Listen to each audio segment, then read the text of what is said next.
is this garbage?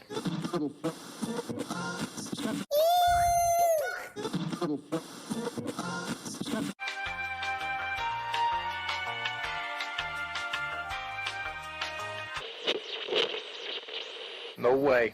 Ooh, this guy thinks he's Captain Knots. Thinks he's Captain Tying Knots. When everyone needs some knots tied, they go to him.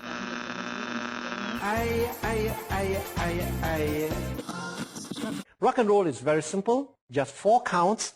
1, 2, 3, 4. 1, 2, 3, 4. This is rock and roll. There you have it, ladies and gentlemen. Välkommen till livestreamen.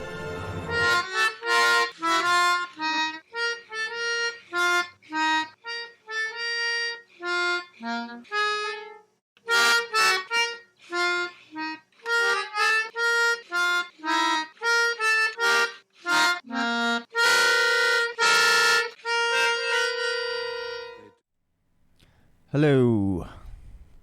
Let me check the level. Check. Seems like it's all right. Hope you guys are doing well on this Thursday. We doing something today. Kind of taking off from the point we left off. What am I trying to say?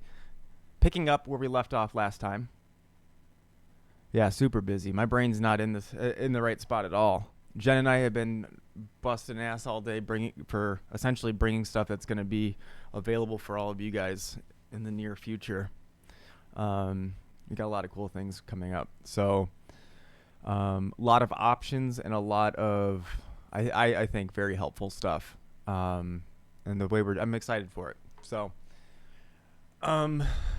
yeah. So today, before we get going, check out those sponsors. Huntley Guitar Lessons, Dissonant Harmony Podcast, Resistance HQ Publishing, Swiss Picks, Limitless Cables. You can still donate to ASAN and get a free lesson. And yeah, I feel like I'm forgetting something, but that's all right. But yeah, we're bringing a whole bunch of different options as far as streams and like content and subscriptions kind of thing. So there's going to be a lot of options for really whatever you personally need. God damn, that's hot. Oh my gosh, that is. Let me start the stream off right and burn the fuck out of myself. Ow. All right. So, last time when we were hanging out, we were playing around with suspended chords, and I kind of came up with this little example for us, but we were just kind of talking about what they are, how you use them, that sort of thing. So, God, it really fucking hurts. And then every time I get by the microphone, I just rub on it. So, just so you can hear what we did last time, we did a chord progression with some.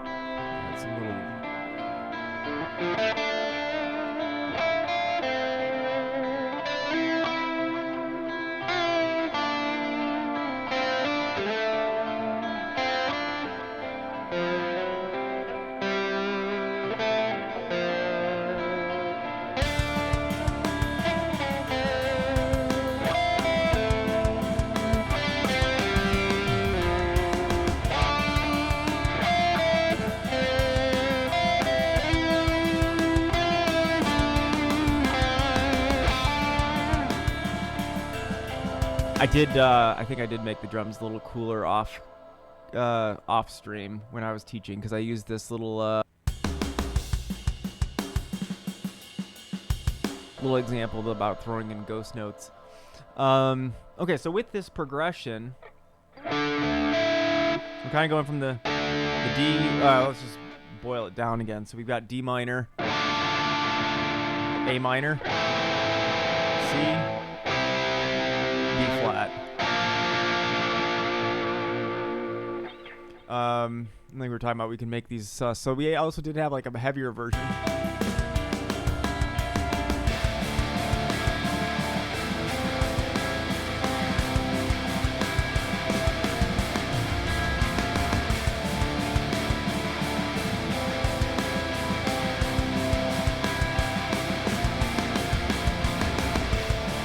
it's all pretty much the same thing, but different dynamics. So with suspended chords, just a couple things to refresh on with those real quick.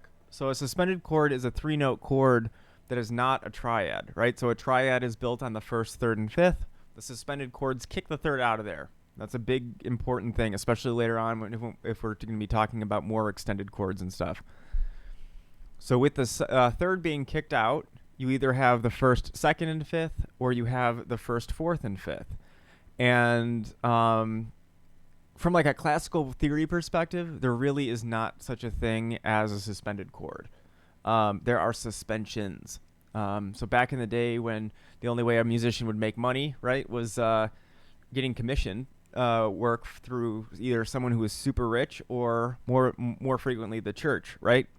And so the church would hire you to write these songs, but you couldn't make them too spooky or they wouldn't be happy, right? So you had to avoid certain chords and stuff like that, which is mind-blowing to think about, having to songwrite not being allowed to do something because it's music, right? But what they did was suspensions were a method of making transitions smoother, right? So if let's just say we took a little power chord. So I'm going to do an E5, so 7th fret power chord on, let's say do a D5. Like if that was too abrupt, we could suspend any one of those notes. Let's say the high note, the pinky. Resolve it down. We could suspend what my ring finger's on. Oop, don't do that. All right, so kind of delayed resolution. Or you could do the low note, but that's not nearly as common. But anyway. So with the thing I was going to say is, so classically, you have suspensions as a transitional technique, I guess. Modern music, you can just play suspended chords wherever the fuck you want. You know, you can just have like...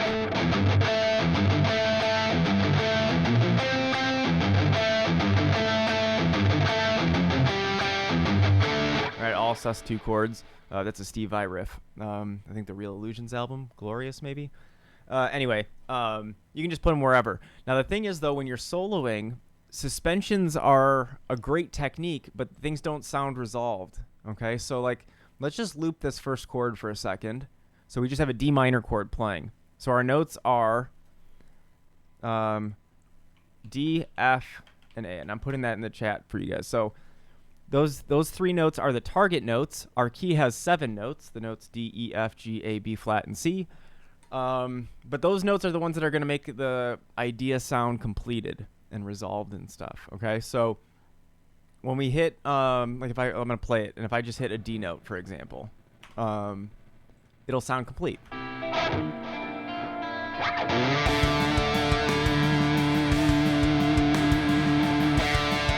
Right? Now if I were to play the F, still sounds good, a little different, more dramatic. Now here's the 5th.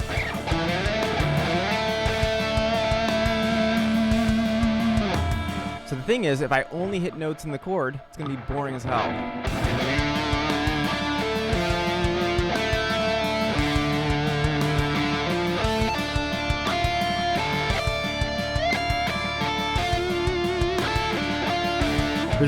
There's no tension, right?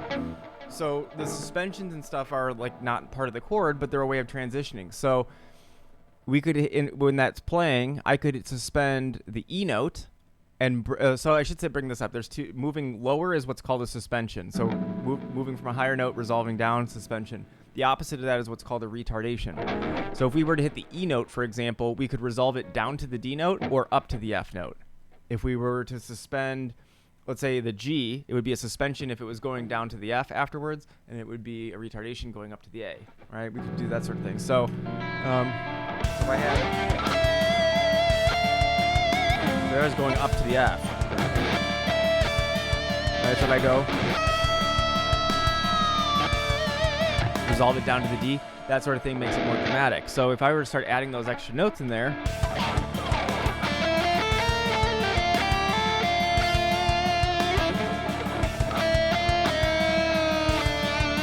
more drama.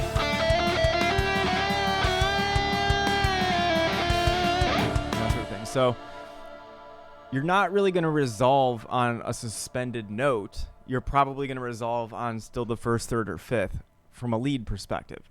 Doesn't have to, but those extra notes don't tend to be, because they're used as a way of smoothing out the transition and everything, and they're not, it won't sound super resolved, is my point.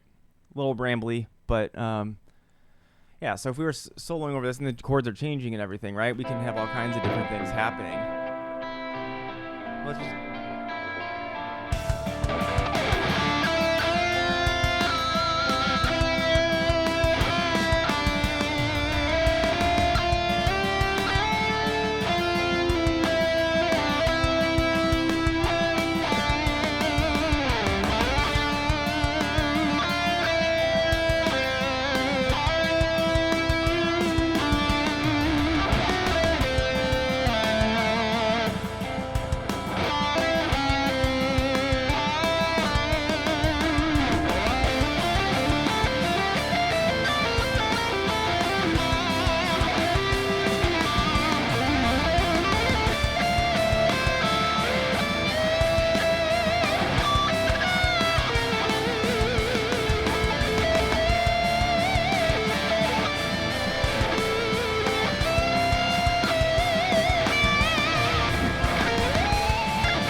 So anyway, that's actually a pattern that I've been playing around with. That's kind of cool. It's groups of... the way I've been doing it is kind of experimenting with a lot of repetitive notes. Totally has nothing to do with what we're talking about, but it's cool. So if you play a pentatonic scale normally, right, you have...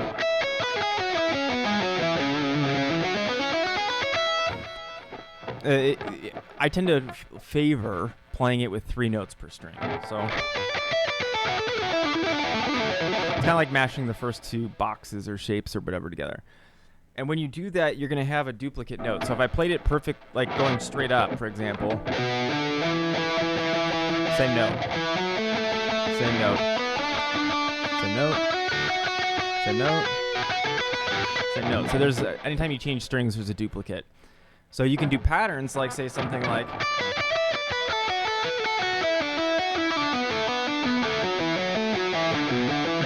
because you avoided that, right? There's no... but I kind of like it when you have like a...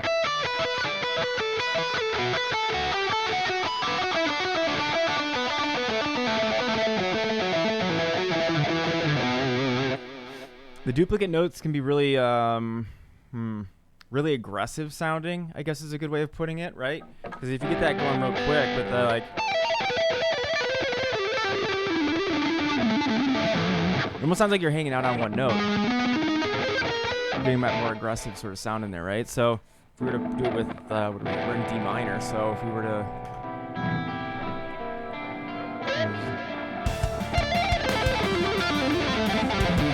that's without the duplicates. It takes so long.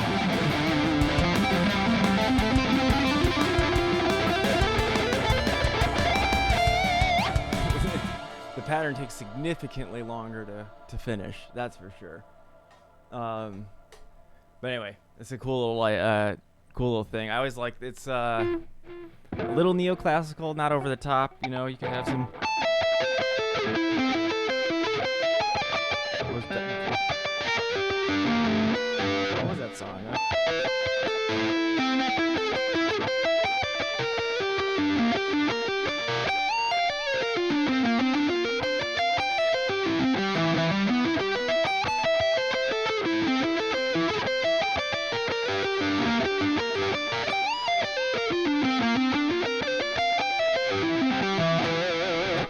That's cool.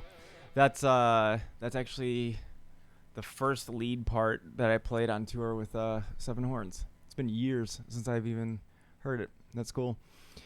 All right, so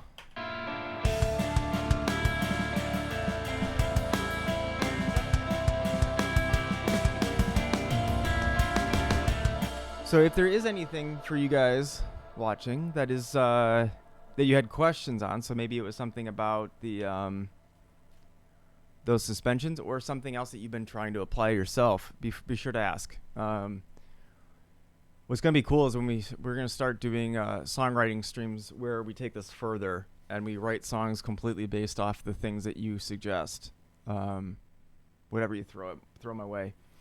Styles and techniques, excuse me, and all that stuff. So I'm just going to improvise for a second. Let anyone, if they do have something, they can throw it in there. Otherwise, we're going to go to the next topic.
Oh Jesus!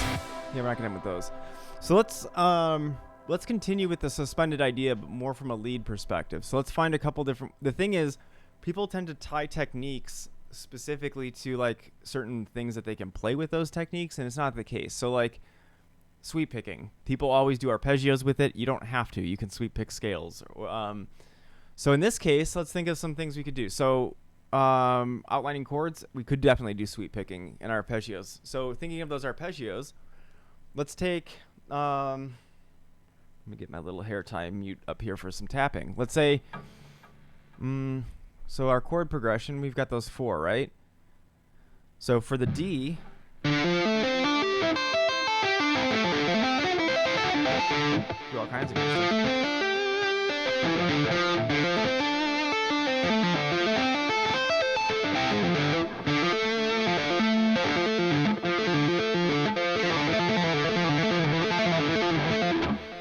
So we can color it in however we want. Let's say, so D minor. Let's figure out what extended chords we want to do with these. So,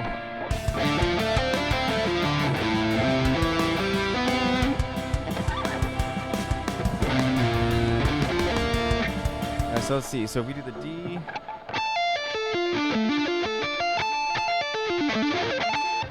And then A.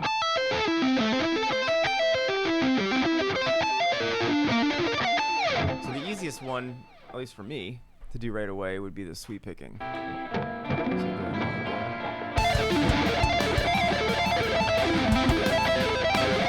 Oopsie.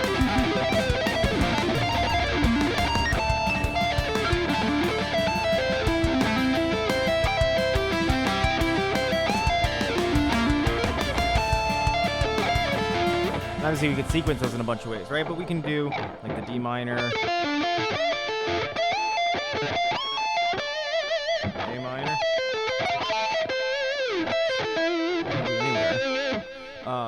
So yeah, obviously you can get creative with that, but that's like one technique that we could use, right? Let me just loop this one little bit.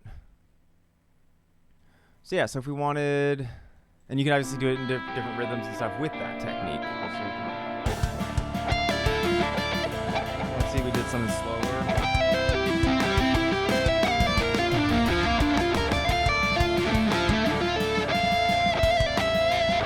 All right, say we wanted to frickin' train. We'll let that thing pass. I should make a metal riff with it. It matches our key. It's in yeah. That the train siren is a D note. We could all right. So we could extend these. So sometimes the way people like to test this, just take. Okay, so we've got our first D minor, A minor, C, B flat. So options for the for extending these chords. Is that what you're asking about? I forget what I said. Oh boy. Sure. All right, so let's do this, because I'm guessing based on the questions before, some of these chords are a little bit out there for some of you. And so just to keep this simple, I'll play some and then I'll give you a demo of them each, and we can kind of think about the color that we like. Okay, so we might get a little racist. So D minor, just a straight up D minor chord. Let me turn this up for a second. Okay, so if we take this, let's say we could make it a seventh chord, which would sound like this. Sevenths automatically kind of make it a little jazzier. We could make it like an add 9 chord, a little darker, or we could make it right. So the ninths, 7. We could do all kinds of different things. The normally I would say for this we should stick with sevenths and ninths. Ninths are going to make it, I think, sound more. Sevenths would bring a little bit of a jazzy quality to it as far as the color. Like the 7. Yeah, let's do the 7. Well, I was going to say ninths. It depends on how you play them, right? So if I were, let me go back to, because we're going to be doing this as a melody. Let me put on a lead tone. Let's use this one. Okay, so if I had like the 7th, here's the 9. That's the 7 and the 9 actually.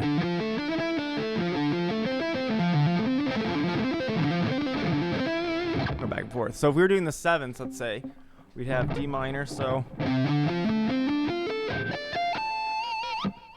if I were to play, like, this is the thing, you can play them in different ways, right? So we could do that sweep picking idea and add like the 7th in there.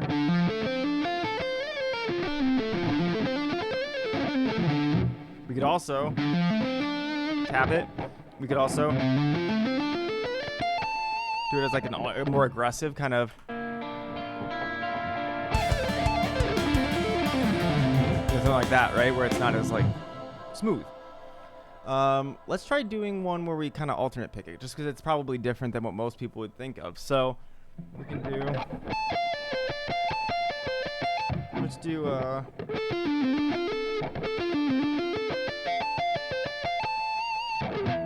that would be the 7. So let me think about it.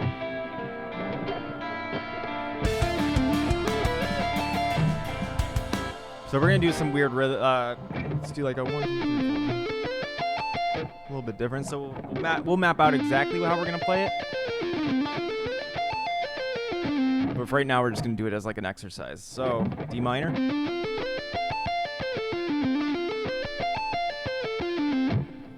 Okay, then we're gonna go to A minor. So A, C, E, and G, and we could play that. So C, E. Wait a minute.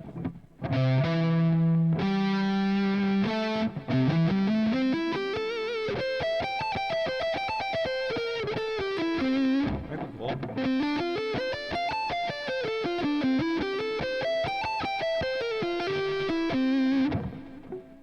I like that.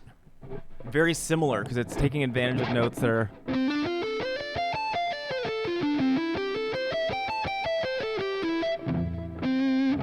And then we go to B flat, which would be B flat, D, F, and what were we doing? The 7ths, right? Yeah. So then we got the A in there somewhere.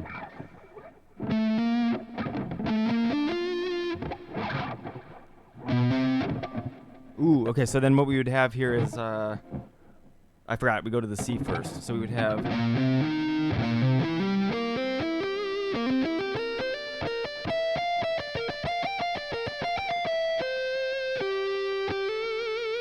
Yeah, you can do it. You can color, we'll call it any chord that you want.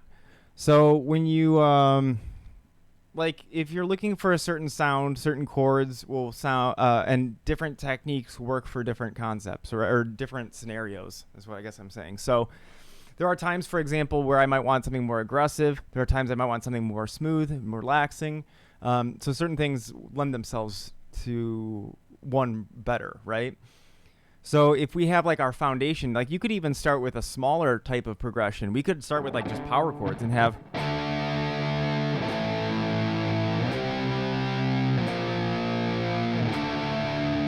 Right? And then we could say, okay, that's not colorful enough. Let's make it...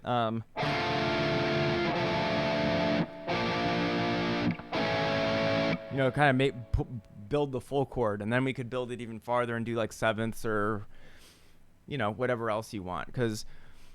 So like if you have as far as extended chords, you have seventh chords, you have suspended chords, you have add chords. Like you could do like an add 9. Those are always really cool. So you could do 9ths, 11th, 13ths. You can go crazy.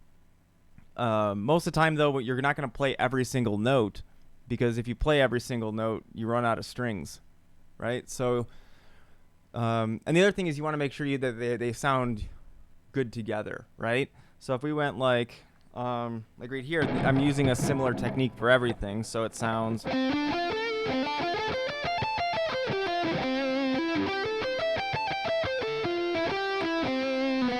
then we went to C, so then we have...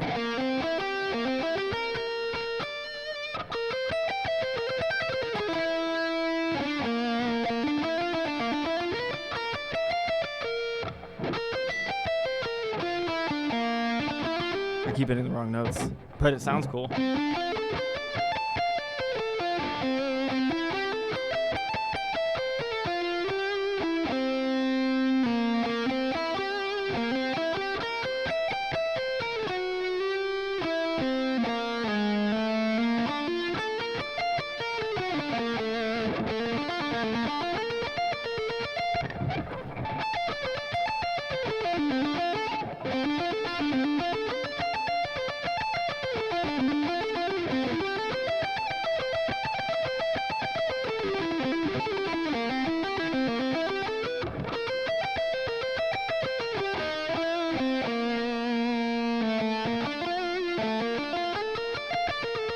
You can almost hear, it's like when you're doing that and outlining the chords like that, you can still kind of hear what the chord progression is, right? So in the background, it's almost like...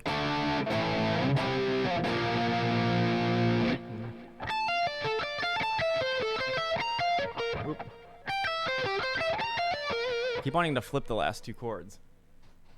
But yeah, and as when you're working on this stuff yourself, I used to keep like a little notebook of just the things that I thought sounded cool. And I also kept one where it was like things that I thought sounded shitty, right? So then you don't do them anymore. But having like, you know, the options, right? If I want to make this... You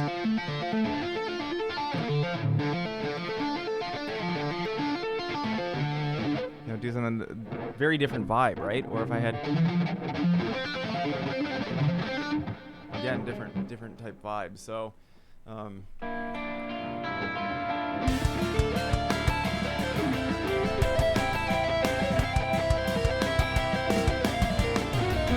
Oop. See, it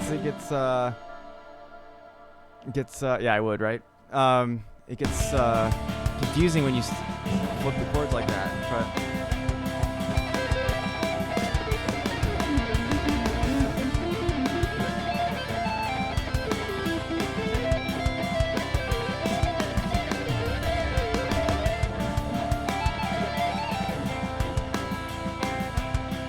if I just did the basic chords and I went like...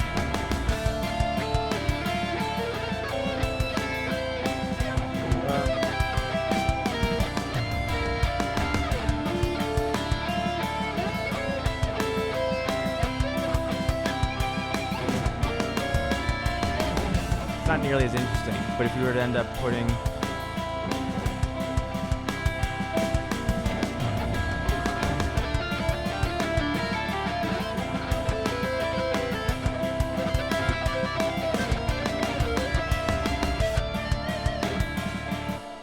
if you just like start on the note, you can kind of get the feel of it.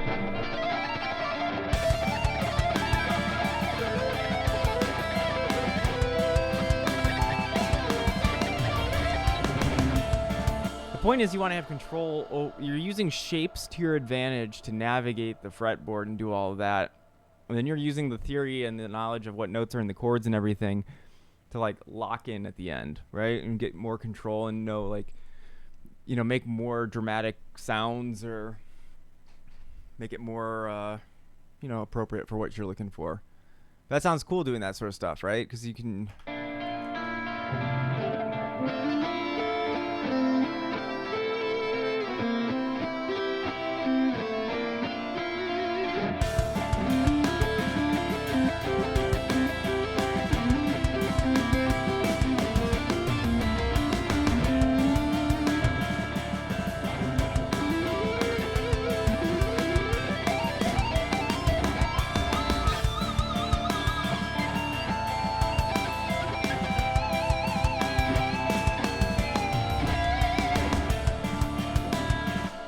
So like right there, like because of the types of oh cool. Because of those I think the important thing that you just always need to keep in mind is what's the point of like what you're doing, right? Because if you there's a million ways that you can apply things. I mean, even the same chord progression, how many times is that used in, you know, all the songs that are out there and everything? But like it's all the little details that may add up to the final impression you get as a listener. And so if you're thinking, okay, like right here, maybe I want to make something that makes it a little bit darker, let's say.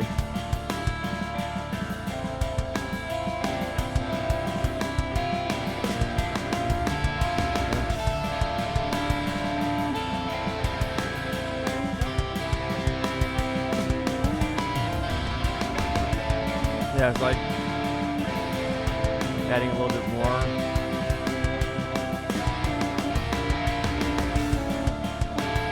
Right there. If you get ideas, just go for it. Like right there, I wasn't really paying attention, but a little melody like that popped into my head. So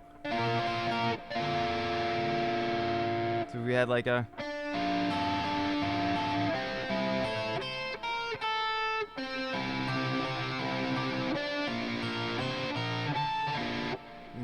gradually make it more interesting and more of what you want. But like I said, certain types of chords will have certain kind of characteristics, so it's good to keep track of what you personally like. I know one that I used with Jen as an example was like playing the D chord, or like the C shape, your traditional open C chord, but moving it up 2 frets, and it's a cool version of a D chord, but we're adding an E note and a G note in there. So like things like that, just, I mean, if it sounds good, it is good, and keep track of what you like, because it could be the, like, one thing, I had a student, I won't say his name, but he, when he first started doing lessons, was very much against the idea of sweep picking, because he had he had like the traditional way of using it only in mind. He uses it all the time now. Because he found a way of applying it that's appropriate for his music and, you know, what he's doing. So you can apply any technique to any scenario. It's just a matter of figuring out the best way of doing it. And, yeah, there's always a way of making something work. And I think that's actually where you can get a lot of inspiration and stuff from other styles that you don't normally listen to. You know, so I don't really perform jazz. I used to, like in college and stuff, but I don't really have as much fun doing that as I would like a rock show or something. So, but there's a lot of really cool things in jazz that you can, you know, do for your chord progressions and like what we're talking about. So be open-minded.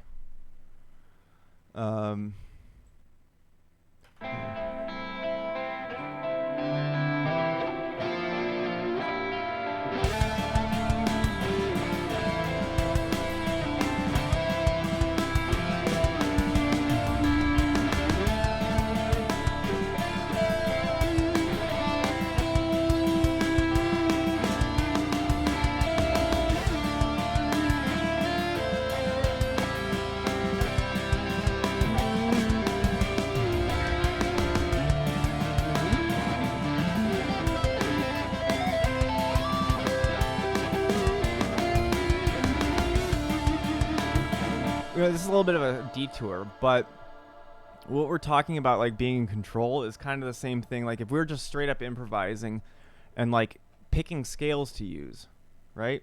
So a lot of times what happens is people just do the shapes that they're comfortable with, or the licks, the keys and stuff they're comfortable with. But like this is all in the key of D minor. I could use, maybe I want to make it, I'll go through a couple options that are really common. So not getting into any weird extreme stuff.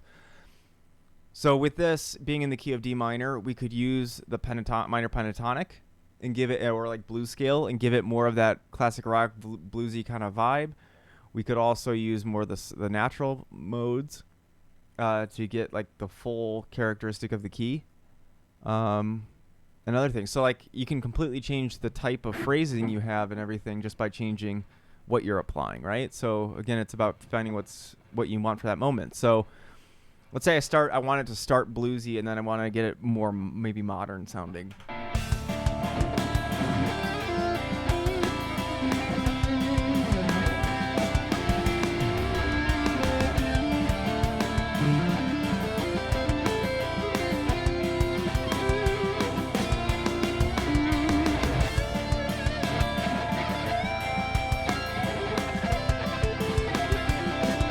Right, those kind of.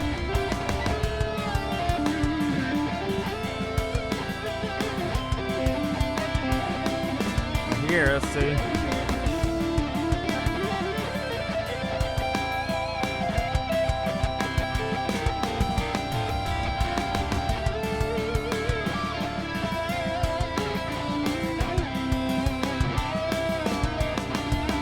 So it sounds different just because of the notes that we're using. If I were to start doing like a more exotic sound, I could choose like pick other notes to only focus on and have like a.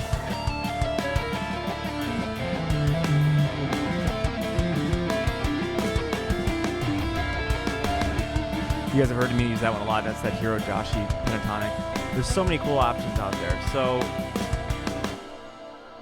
experiment with the application of them all and try and do it in different scenarios, right? Some people get really good at like applying, I'm just going to make an example up, but like maybe they can apply the pentatonic scale really well when it's mellow, but not when it's more intense. Like you don't want to get tied down to certain situations. You're like only being able to do certain things, right? You want to be able to pull from anything at any point. So like if that kind of brings up the topic of improvising with restrictions. So when you go to when you're improvising, you should do restrictions that like force you to think differently. That's the big idea of it. And a lot, like, so if you do something a lot, like, so when I discovered what a rake was, so a rake is when you go across the strings and like a lot of times it's followed by a bend. It's like those muted notes. That's the rake. So when I figured out how to do that and I was like doing a little bit of sweep picking, everything started with it. So it was so boring. It would be like.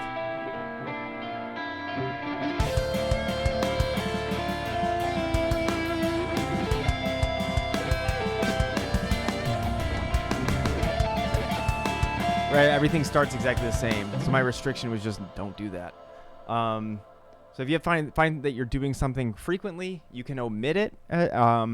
If you're having a hard time with certain things, like maybe you're having a hard time with the chord tone or finding notes, practice just ending on a specific one.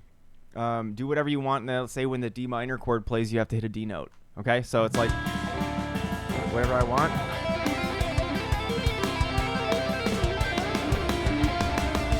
So there's a D, whatever else.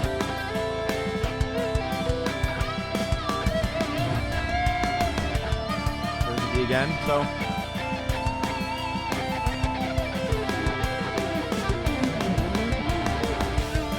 And then D. So there's ways of always making it more digestible or more complicated for you to challenge yourself.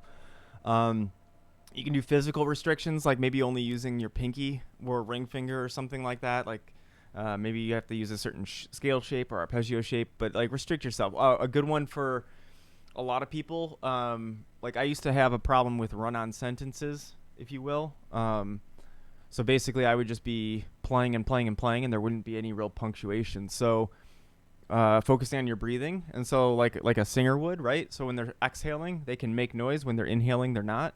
I know there's exceptions to that, but generally, yeah, like when you're breathing in, you can't play anything. You just have to hold a note or be silent, and then exhale. You can play. There's a lot of different things. But those restrictions are huge, and definitely help force you to think differently. You know, like maybe there's a certain technique you're trying to apply. So like what I was doing was duplicate notes. Maybe I try and just focus on adding those in here.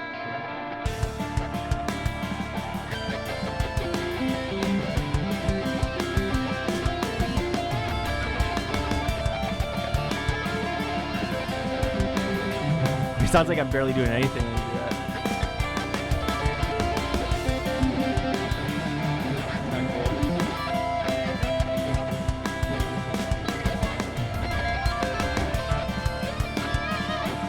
And when people try to apply things, it doesn't have to be forever, right? You don't tend to hear people just solo by going like, I don't know, something like this.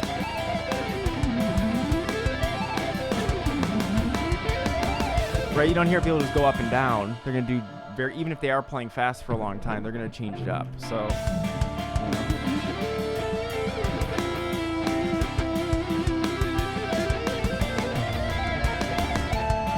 Different patterns and shit. So, yeah, focus on the application. Focus less on like having all the answers, right? And go for it. It's far more beneficial. Much more, for real. So. Cool beans. What time? So, like 15 minutes or so. If anyone does have questions, feel free to chime in. We're just doing a little bit of a shorter one today. Saturday will be a full one. But I got to get prepared for one of my returning students, which will be cool. It's always cool when students come back after I haven't seen them in a while. It's been a few years.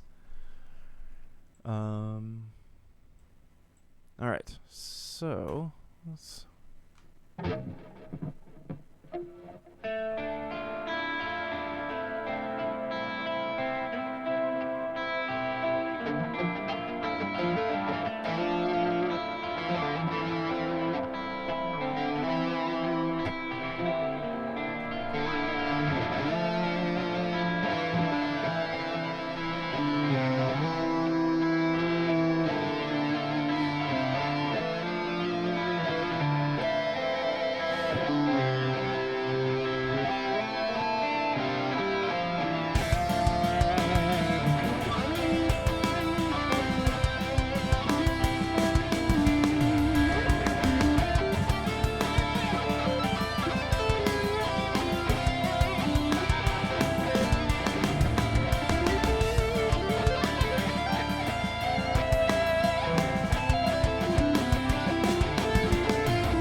Like right there, actually, that pattern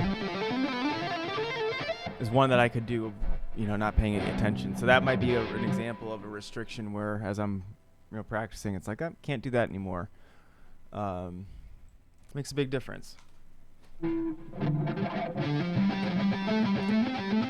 Most of the things that people, I think, get stuck on are things that they're aware of, but they just don't consciously try and break out of, right? Like, people tend to realize maybe they're having a hard time switching chords, or their picking hand is weaker, or they like you know more than you think, but it's easy to overcomplicate and stuff like that, and start thinking about too many things that you need to too many things you need to do. Have a focus, and you know.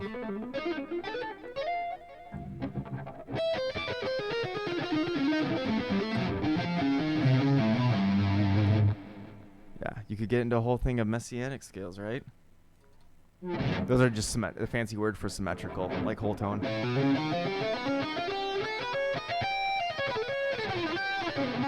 That's a scale that they always use like in sitcoms and stuff. When you have like, well, here, let me change my tone real quick.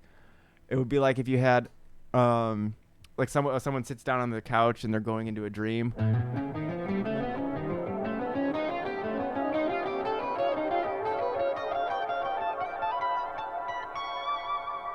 It's always that whole tone scale.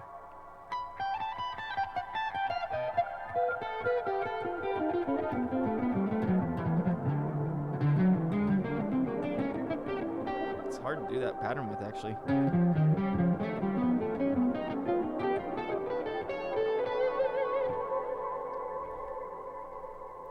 Yep, that's a. It's there's certain things that you don't even realize you're conditioned to.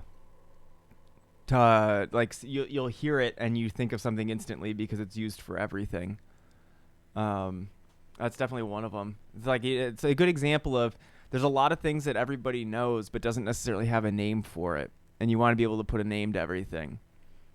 So when you have the idea in your head or you hear some other guitar player playing something that you think is cool, you don't have to try and figure it out and guess and check. You can just say, oh, they're doing this technique or they're using this scale or whatever. So yeah, the whole tone, that anytime you hear that, that's whole tone. It's I mean, same thing with like interval training. If you have a half step, it always sounds like Jaws, like the right. Even if it's up high, it still has the same characteristic. It might be like less scary, but it's still the same kind of idea. So yeah, there's I think so. Let me think about this. On Saturday, we'll be doing, I think, some album stuff, but if not, we'll do the first viewer suggested songwriting one. Yeah, so keep an eye out for especially if you guys are not following me on Instagram, we're going to be putting a bunch of stuff on there that's going to be directly related. So just my name at Zack Uidl. So yeah, so keep an eye on that. But we'll also, of course, be putting this stuff up on Twitch so people can see it. But a lot of stuff coming soon. A lot of this, I think, will be announced in the next week or so. I feel like I'm forgetting something to bring up, but album is coming along. Drummer is recording. Bass player is recording. Yeah, things are moving along. It's pretty cool. I'm looking forward to getting that released and all the other stuff. So, anyway, does anyone else have any final questions before we just call it for the day? No, let's see. Any questions?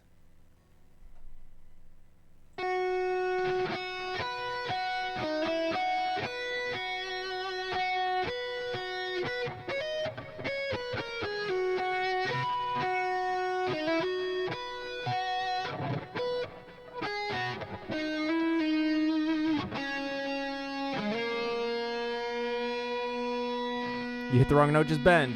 All right. Well, thank you guys for stopping by today. We will. I'm looking forward to the stream on Saturday, and hope you guys have a good day. We'll see you soon.